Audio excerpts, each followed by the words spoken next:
കൊല്ലത്ത് ഭിന്നശേഷിക്കാരിയായ 6 വയസ്സുകാരിയുടെ മരണത്തിൽ ദുരൂഹത. പെൺകുട്ടി ക്രൂരപീഡനത്തിനിരയായെന്ന് പോസ്റ്റ്മോർട്ടം റിപ്പോർട്ട്. ബന്ധുവും അയൽവാസിയുമായ 14-കാരൻ കുട്ടിയെ ദുരുപയോഗം ചെയ്തെന്ന് പോലീസ് പറയുന്നു. പോസ്റ്റ്മോർട്ടം റിപ്പോർട്ട് ജനൻ ടിവിക്ക് ലഭിച്ചു. വിവരങ്ങളുമായി എം മനോജ് ഒപ്പം ചേരുന്നു. മനോജ്, പറയൂ.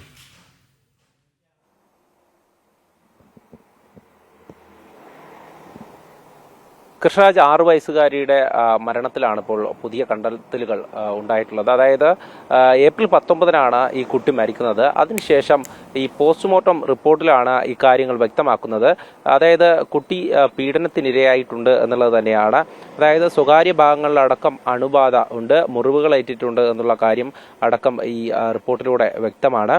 ഇത് സംബന്ധിച്ച് പോലീസ് അന്വേഷണം നടത്തി. ഈ കുട്ടിയുടെ പിതാവ് പരാതി നൽകി.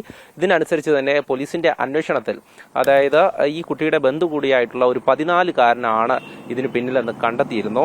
എന്നാൽ ഈ കുട്ടിക്കെതിരെ, അതായത് ഈ 14-കാരൻ ബന്ധുവാണ്, അയൽവാസിയാണ്. ഈ കുട്ടിയുടെ അമ്മയടക്കം പോകുന്ന സമയത്ത് അവരുടെ വീട്ടിൽ പൂർണ്ണ സ്വാതന്ത്ര്യമായിരുന്നു കുട്ടിക്ക്.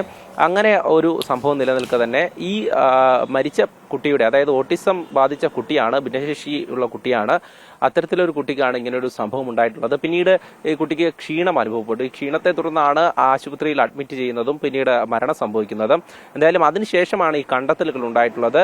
ഇതുമായി ബന്ധപ്പെട്ട് ഈ പിതാവിന്റെ പരാതിയിൽ പോലീസ് അന്വേഷണം നടത്തിയപ്പോഴാണ് ഈ 14-കാരനിലേക്ക് എത്തുന്നത്. എന്നാൽ ഈ 14-കാരനെ ഇപ്പോൾ ചൈൽഡ് ലൈൻ നിരീക്ഷിച്ച് വരികയാണ്. മറ്റ് കാര്യങ്ങളിലോട്ടൊന്ന് പോകാൻ പോലീസിന് ഈ അന്വേഷണം പൂർത്തിയാക്കാൻ സാധിക്കുന്നില്ല. ഇതിൽ കുറേയധികം ദുരൂഹതകൾ നിലനിൽക്കുന്നു എന്നുള്ളതാണ് ഈ പിതാവിന്റെ ആരോപണം. അതായത് മാതാവ് ഇപ്പോഴും ആ 14-കാരനെ സംരക്ഷിക്കുന്നു എന്നുള്ള ഒരു ആരോപണം നിലനിൽക്കുന്നുണ്ട്. ബന്ധുക്കളായതുകൊണ്ട് തന്നെ അത്തരത്തിലൊരു സംരക്ഷണം ഈ 14-കാരന് ലഭിക്കുന്നുണ്ട് എന്നുള്ളതാണ് പിതാവിന്റെ ആരോപണം. അത്തരത്തിൽ ക്രൂരമായിട്ടുള്ള പീഡനത്തിനിരയായി 6 വയസ്സുകാരി എന്നാണ് നമുക്ക് മനസ്സിലാക്കാൻ സാധിക്കുന്നത്. ഈ പോസ്റ്റ്മോർട്ടം റിപ്പോർട്ട് അടക്കം വ്യക്തമാകുന്നുണ്ട്. അത് തന്നെ നമുക്ക് മനസ്സിലാകും.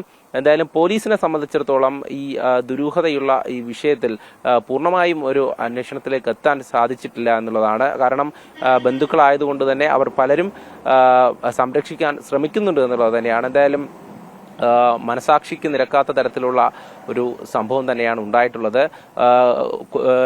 6 വയസ്സുകാരിയാണ് ഇത്തരത്തിലൊരു പീഡനത്തിന്, അതായത് ഒരു 14-കാരനാണ് മറ്റൊരു സ്ഥാനത്ത് നിൽക്കുന്നതെന്നാണ് പോലീസിന്റെ കണ്ടെത്തൽ. അതുകൊണ്ട് തന്നെ ദുരൂഹതയേറിയിട്ടുള്ള ഈ കേസിൽ ഈ പുതിയ കണ്ടെത്തലുകൾ അത് വലിയ തരത്തിലാണ് ആകമാനം ഞെട്ടിക്കുന്നത്. കാരണം ഇത്തരത്തിൽ ഒരു കുഞ്ഞ് മരിക്കുന്ന സാഹചര്യം ഉണ്ടായി. അതിനുശേഷമാണ് ഈ കുഞ്ഞ് എന്തൊക്കെ അനുഭവിച്ചിട്ടുണ്ട് എന്നുള്ളതിനെ കുറിച്ച് അറിയുന്നത്. എന്തായാലും കൊല്ലം ജില്ലയിലാണ് ഇത്തരത്തിലൊരു സംഭവം നടന്നിട്ടുള്ളത്. പോലീസ് മറ്റ് നടപടികളിലേക്ക് കടക്കുകയാണ്. ചൈൽഡ് ലൈനിന്റെ നിരീക്ഷണത്തിലാണ് ഈ 14-കാരനുള്ളത്. ബന്ധുവാണ്, അയൽവാസിയാണ്. ഇവരെയൊക്കെ വിശ്വസിച്ചാണ് ഈ കുട്ടിയെ ഉൾപ്പെടെ അവിടെ ഏൽപ്പിച്ചിട്ട് ഈ മാതാവ് മറ്റ് ജോലിക്കൊക്കെ പോകുന്നത്. അത്തരത്തിലൊരു സാഹചര്യം, അതിന് പിന്നാലെയാണ് ഈ വിവരങ്ങൾ പുറത്തു വരുന്നത്. ഇതോടുകൂടി ആ കുടുംബവും നാടും ഒന്നാകെ തന്നെ വലിയ ഞെട്ടലിലാണ്. കൊല്ലത്തെ ഭിന്നശേഷിക്കാരിയായ 6 വയസ്സുകാരിയുടെ മരണത്തിൽ ദുരൂഹതയുണ്ട്. പെൺകുട്ടി ക്രൂരപീഡനത്തിനിരയായെന്ന് പോസ്റ്റ്മോർട്ടം റിപ്പോർട്ടിൽ പറയുന്നു. അയൽവാസിയും ബന്ധുവുമായ 14-കാരൻ ഇപ്പോൾ നിരീക്ഷണത്തിലാണ്. വിവരങ്ങൾ നൽകുകയായിരുന്നു എം മനോജ്.